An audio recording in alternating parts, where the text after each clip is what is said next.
Bien, ya estamos de regreso en la mañana informativa. La presidenta Michelle Bachelet firmó el proyecto de ley que crea la AFP estatal. Su principal objetivo, según ha dicho, es aumentar la competencia en el sistema previsional y dar cobertura a sectores vulnerables de la población. Queremos conocer los alcances de esta iniciativa. Estamos con Víctor Valenzuela, economista de la Universidad Andrés Bello. ¿Qué tal, Víctor? Muchísimas gracias por acompañarnos aquí en Canal 24 Horas. Efectivamente, la AFP estatal va a introducir un factor de mayor competencia. ¿Cuáles son los efectos concretos que podrían generarse? A ver, yo creo que en principio es una buena señal en términos de que sí, a la larga va, al haber más actores, tiene que incorporar mayor competencia y de alguna manera disciplina de mercado, que es una cosa un poquito teórica, pero cuando hay disciplina de mercado quedan fuera los entes reguladores de alguna manera porque no se justifican, ¿no es cierto? Entonces esa es una primera señal. Y yo creo que, claro, los objetivos declarados están bien claros, no apunta a mejorar las pensiones como medida directamente. No hay cómo. No hay cómo, claro, ese no es el camino, podríamos conversar sobre eso luego, pero el otro que yo veo que es una buena señal es en términos de contribuir a la legitimidad del sistema, digamos, porque este es un sistema que, si bien en mi opinión es un sistema correcto, que requiere una evolución más que una revolución, ¿no es cierto?, tiene un pecado de origen, porque esto, como nace a comienzos de los años 80, se impone un periodo político en que una dictadura más bien. Exactamente, o sea, para ser claro. Para ser bien claro, y no hubo ninguna discusión, ¿no es cierto? Entonces, lo hicieron los técnicos, el sistema se pensó con algunos parámetros que para la época funcionaban. Y que, perdón, para agregarle también, sí, sin embargo, fue, digamos, copiado, al menos parte de ese modelo, por otros países también. Exactamente, Europa del Este, entiendo, y algunos países de Centroamérica, entiendo Perú, Argentina, ¿no es cierto? Pero el sistema, como digo, tiene ese pecado de origen que le resta legitimidad, que una cuestión pareciera intrascendente, pero cuando uno habla con cualquier persona en la calle, que no sé, la persona que recién me traía en el taxi, me decía, este es un sistema que es un abuso, una sinvergüenzura por todos lados. Claro, pero perdona, eso es lo que piensa la gente. Pero lo que se está discutiendo hoy día, ¿sí?, en estricto rigor sobre el sistema de pensiones, no es si surgió bajo la ley una dictadura sin discusión, o sino más bien que efectivamente lo que se prometió no se está cumpliendo, que es en el fondo que uno jubilaría con el 70% de la renta que obtenía al final de su etapa laboral. Y que eso en estricto rigor no está ocurriendo porque hay pensiones que incluso no alcanzan al salario mínimo promedio. Exactamente. Claro, es que justamente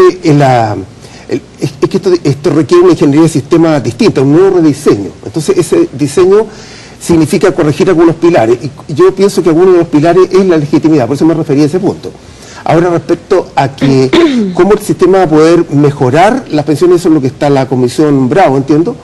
Pero aquí no hay mucho misterio. Para poder mejorar las pensiones dependen del monto que se logre reunir. No importa de dónde provenga, ya sea por un sistema de reparto o como el sistema que tenemos actualmente. Individual. Claro, individual, no hay otro camino. El sistema de reparto tiene sus problemas, en Chile no funcionó, podríamos discutirlo, pero de hecho la gente que se jubiló por ese sistema, su dinero no existe. Por miles de razones ese dinero ya no está. Entonces es de carga fiscal. Y el cambio demográfico hace que sea imposible sostener un sistema como ese tal cual. Entonces, en el sistema actual, digamos, la pregunta es cómo resolvemos que mejore la pensión de las personas y cómo hacemos que aumente el monto. Y eso va por Víctor, dos caminos. sí, es que antes de entrar en la propuesta que se podría hacer para mejorar las pensiones, uno también podría preguntarse para qué legitimar un sistema que en estos momentos no está funcionando para la gran mayoría de los chilenos. Claro, y con la AFP estatal lo que se entiende es que se legitima implícitamente el sistema. Exacto, o sea, profundizar en un modelo que no está funcionando para la mayoría, porque a la gente lo que le interesa al final del día es cuánto va a recibir de pensión. Lo demás, que si nació aquí, nació allá, esos aspectos técnicos, la verdad es que es parte de un debate más a nivel de elite, pero sí. ¿Qué pasa con la gente? Entonces uno dice, ¿será necesario una AFP estatal para finalmente seguir con el mismo modelo? A ver, es que hay dos caminos para hacer esto. Una es, como decía antes, que el Estado de alguna manera establezca un sistema de reparto que no es sostenible en el largo plazo, por el cambio demográfico inevitable. Entonces, a la larga, como eso no va a poder sostener las generaciones más jóvenes, porque cada vez es menos. Hoy día una familia promedio en Chile tiene 1,8 hijos, cuando este sistema se diseñó tenía 3. Claro. Entonces ha cambiado casi a la mitad y se piensa que va a llegar a 1,2 en una década. Claro, o sea, la cantidad de gente que va a estar trabajando va a ser cada vez menos en relación a la cantidad de gente que va a estar pensionándose, considerando que la edad promedio de vida ha subido muchísimo más. Claro. Entonces, ¿cómo resolver los europeos esto? Aumenta la carga impositiva. El tema de aumentar la carga impositiva tiene todas sus complejidades. Si uno lo piensa así en términos sencillos, dice, mire, a ver, en realidad, ¿cuánto yo pago de impuestos? Entre IVA, impuestos a los combustibles, contribuciones, peajes y un montón de cosas que uno paga. Al final, o permiso de circulación, perdón, si uno saca la cuenta, fácilmente se va a un 30% del sueldo en impuestos. Pues el IVA es un 19, un 20, ¿no? Fácilmente uno paga un 30. Y si uno paga un 30, trabaja 4 meses del año solo para el fisco. Claro. Entonces, la pregunta, ¿hasta dónde los tiramos? Esto tiene un montón de complejidades porque uno no puede amarrar impuestos a proyectos específicos. Exacto, claro. Mañana puede llegar otro presidente y decir vamos a hacer con esta plata otra cosa. Exactamente. Vuelvo a la pregunta de la Andrea, en el fondo. Una vez que se legitima el sistema con una propuesta de esta naturaleza desde este gobierno, la pregunta es cómo se corrige. Un problema que es bastante evidente. Tenemos lagunas importantes en casi todos los trabajadores, es decir, pasan un periodo, y casi siempre el más productivo además, paradojalmente, en el que más pudieron haber ahorrado, en que no lo hacen. Por otra parte, hay quienes consideran que incluso si ahorráramos todo, desde que empezamos a trabajar hasta que nos jubiláramos, por la cantidad de años que estamos viviendo, es poco. Hay que un 50% según mis cálculos. Claro, 50%. Hay quienes hablan de 25, 80, otros 40. ¿Qué se hace? Que haya una mayor contribución desde el empleador y también que el trabajador ahorre más, es decir, no lo que está ahorrando ahora, establecer fórmulas que obliguen siempre al que reciba algún tipo de remuneración, siempre a ahorrar. ¿Cómo hacerlo? Educar.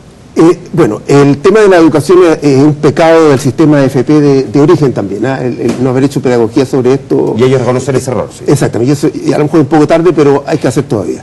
La forma de mejorarla es aumentar el fondo. ¿Cómo se aumenta? 2 caminos. Que ahorre por más tiempo y continuo, ¿no es cierto? Eso significa alargar la edad de jubilación.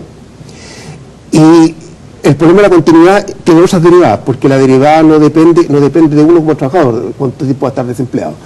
Y el otro tema es que cuánto rentabilizan los fondos. De esas 3 variables, la variable incontrolable, digamos, más incontrolable es la rentabilidad de los fondos.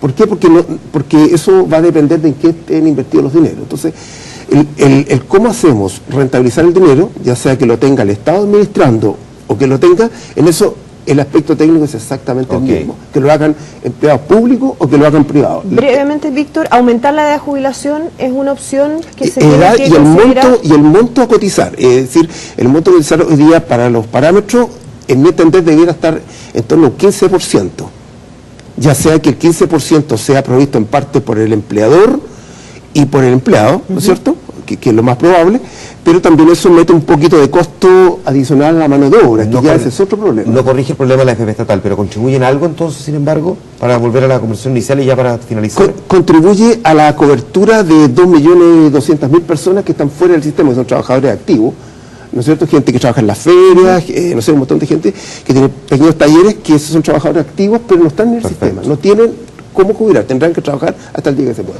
Ahí tenemos aquí un desafío, veremos cómo avanza esta discusión en el Parlamento. Gracias, Víctor, por haber estado esta mañana con nosotros. Gracias a ustedes. Pausa comercial. Sí, volvemos a ti.